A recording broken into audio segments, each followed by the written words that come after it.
Bonjour à tous et bienvenue dans cette nouvelle astuce de développement web. Aujourd'hui, nous allons voir comment créer une barre de recherche ou moteur de recherche local qui permet de lister les entrées qui correspondent aux mots-clés saisis par l'utilisateur. Figurez-vous que la barre de recherche est différente d'un système de saisie automatique. Si vous voulez savoir comment peut-on mettre en place ce dernier, je vous invite à découvrir le tuto où j'ai expliqué comment créer un système de doctemplate à l'aide d'Ajax. Dans cette vidéo, nous aurons besoin du HTML et du CSS pour l'intégration et la mise en page, du PHP pour le traitement et du SQL pour interroger la base de données qui renferme les données affichées selon les mots-clés spécifiés par l'utilisateur. On commence par intégrer le formulaire.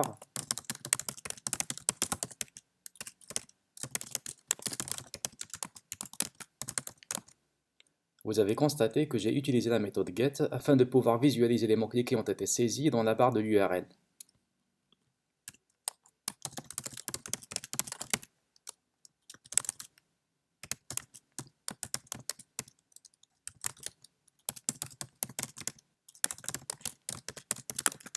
Là, c'est la zone de texte qui permet de saisir les mots-clés.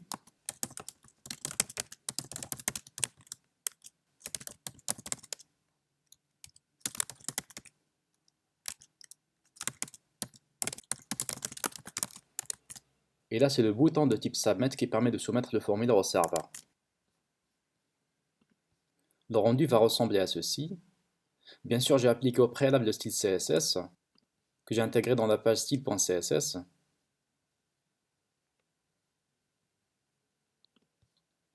En bas du formulaire, je vais prévoir une zone où je vais afficher la résultant.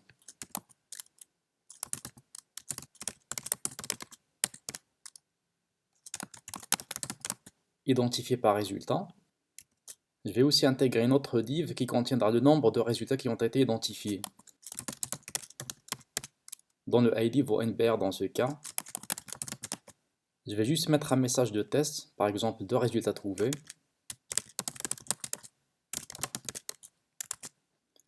Ensuite, on va dynamiser ce message. Et pour les résultats eux-mêmes, je vais les organiser dans une liste ordonnée.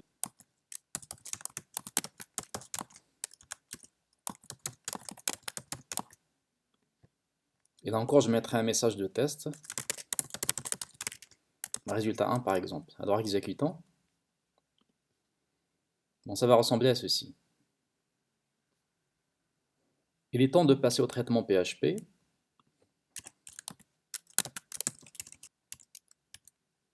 Comme d'habitude, les traitements les plus importants, je les place tout en haut du document. Je vais commencer par récupérer les variables super globales du script PHP.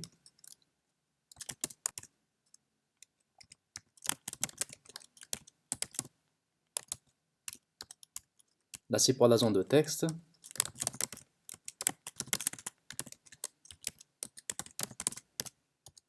Et là, c'est le bouton de type Submit.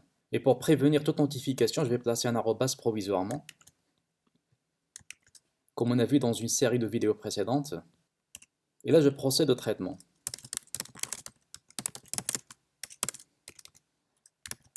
Alors, si je clique sur le bouton Valider, c'est-à-dire si le formulaire est soumis au serveur, c'est à ce moment-là que je vais procéder à la recherche. Mais je vais aussi vérifier si la zone de texte n'a pas été laissée vide. Il est préférable de démunir cette expression de recherche des espaces de début et de fin. Alors, je vais appliquer la fonction trim.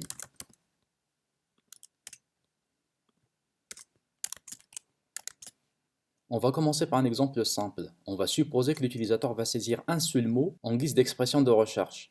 Ensuite, on va améliorer notre code de telle sorte à prendre en considération une séquence de mots. Alors je vais inclure la chaîne de connexion.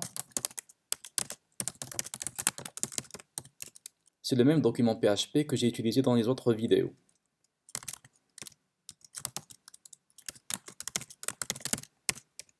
Là, je vais préparer la requête de recherche. Je vais sélectionner le champ qui s'appelle deskg. Il s'agit de ce champ. C'est ce qui contient les résultats à afficher.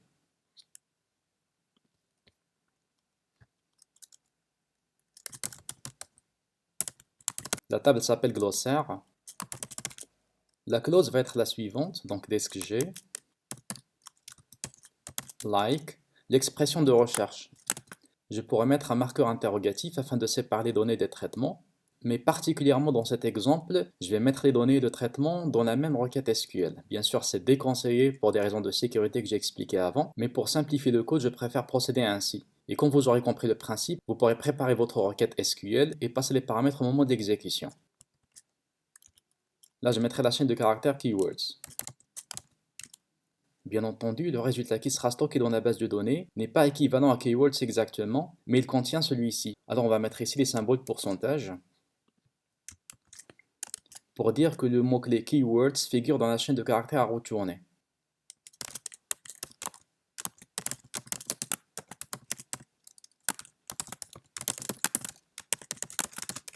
Et là, c'est pour récupérer le jeu de données en guise de tableau associatif.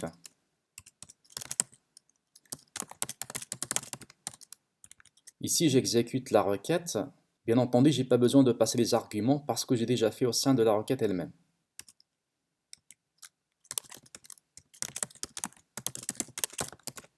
Ici, je récupère le jeu de données, c'est-à-dire le résultat que j'ai récupéré de la base de données. Exécutons déjà pour voir s'il n'y a pas d'erreur de syntaxe. Je crois que c'est bon. Une fois le résultat retourné, je vais ordonner à la page d'afficher ces derniers.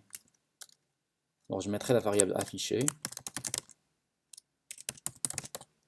égale à 8 par exemple. Donc tout le bloc qui est là est conditionné par cette variable. Donc, je mettrai la condition PHP.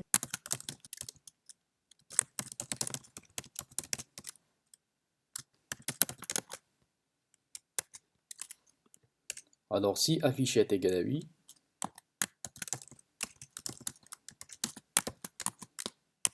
c'est à ce moment-là que je vais afficher le résultat de recherche. Et là encore, cette variable, il est possible qu'il ne soit pas initialisé au début, donc pour éviter toute notification éventuelle, je mettrai un arrobas au début. Bon, exécutant déjà. Alors, à la première exécution, je n'ai aucun message. Et quand je clique et que je laisse la zone de recherche vide, je n'aurai aucun message non plus. C'est uniquement quand je mettrai quelque chose dans cette zone de texte que le résultat sera affiché. Bien sûr, le résultat que j'ai là ne correspond pas à la recherche parce que ça reste statique. Là, je ferais mieux de rappeler le terme de recherche. Je mettrai value.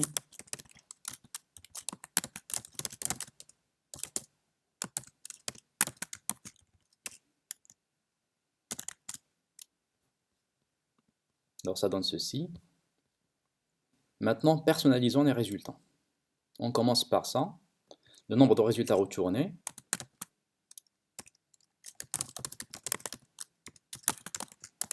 Alors là, c'est censé retourner le nombre de résultats rencontrés.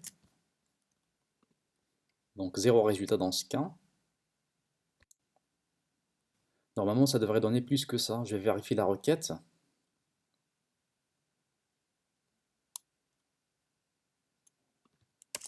Voilà, c'est ça. C'est bon, donc j'ai 5 résultats dans ce cas. Et je voudrais aussi afficher le message résultat retourné, soit en singulier ou bien en pluriel. Ça dépend du nombre qui a été retrouvé effectivement. Alors je vais concaténer avec. Ici, je vais exécuter un opérateur ternaire. Alors si countTab est supérieur à 1, c'est-à-dire que le nombre de résultats est supérieur à 1, dans ce cas, je vais afficher le message en pluriel. Alors je fais un truc du genre. Et j'affiche résultat trouvé avec un S. Sinon, c'est en singulier. Voilà, comme ça, exécutant. Donc 5 résultats trouvés, hein, ça s'affiche bien en pluriel. Et là, un seul résultat trouvé, donc ça s'affiche en singulier. Maintenant, je vais lister les résultats proprement dit.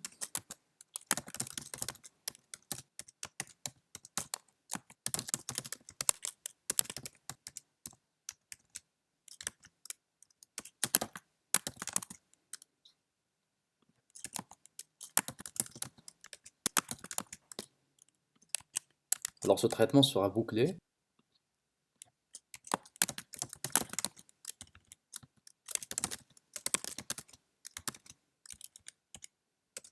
Alors j'affiche la ligne courante et le champ deskg. Exécutant. Donc là, j'ai un seul résultat. Avec HTML, j'ai 5 résultats. Jusqu'ici, je crois que c'est bon. Le seul souci, c'est que mon code prend en considération un seul mot. Alors si je mets deux mots, par exemple HTML, DNS, dans ce cas, il est censé trouver une phrase qui contient exactement cette occurrence comme ça, HTML espace DNS, ce qui n'est pas le cas. Alors l'idée, c'est de lister toutes les entrées qui contiennent soit le mot HTML, le mot DNS, ou les deux en même temps. Alors je vais améliorer mon code. En réalité, keywords, ça peut être une séquence. Et bien entendu, cette séquence est un ensemble de mots qui sont espacés par un espace blanc. Alors là, je vais éclater ma chaîne au niveau de l'espace. Bon, je mettrai words, par exemple, c'est le tableau qui sera résultant. Explode, et là je mets l'espace blanc.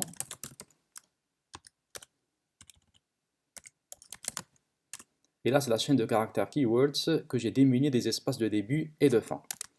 Dans ce cas, je suis censé récupérer un tableau qui s'appelle words et qui contient l'ensemble des mots séparément. Alors imaginez que l'expression de recherche est la suivante. HTML espace DNS. Donc la requête SQL devrait ressembler à ceci. Select diskg from glossaire where diskg like HTML or diskg like DNS. Bien sûr, qui seront préfixés et suffixés par le pourcentage. Alors je vais exprimer cette expression-là de manière dynamique. Alors, je vais mettre une boucle.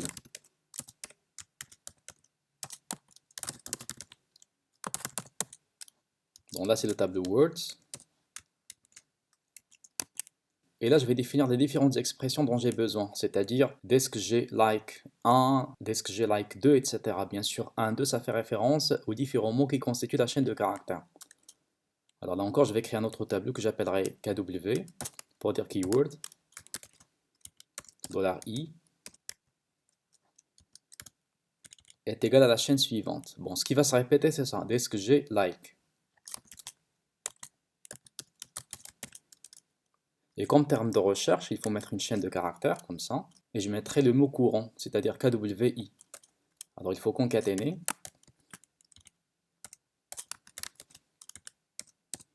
Comme ça. Sans oublier le pourcentage, avant et après. Alors maintenant, je viens d'avoir un tableau qui contient les expressions suivantes. diskg like HTML, diskg like DNS, etc.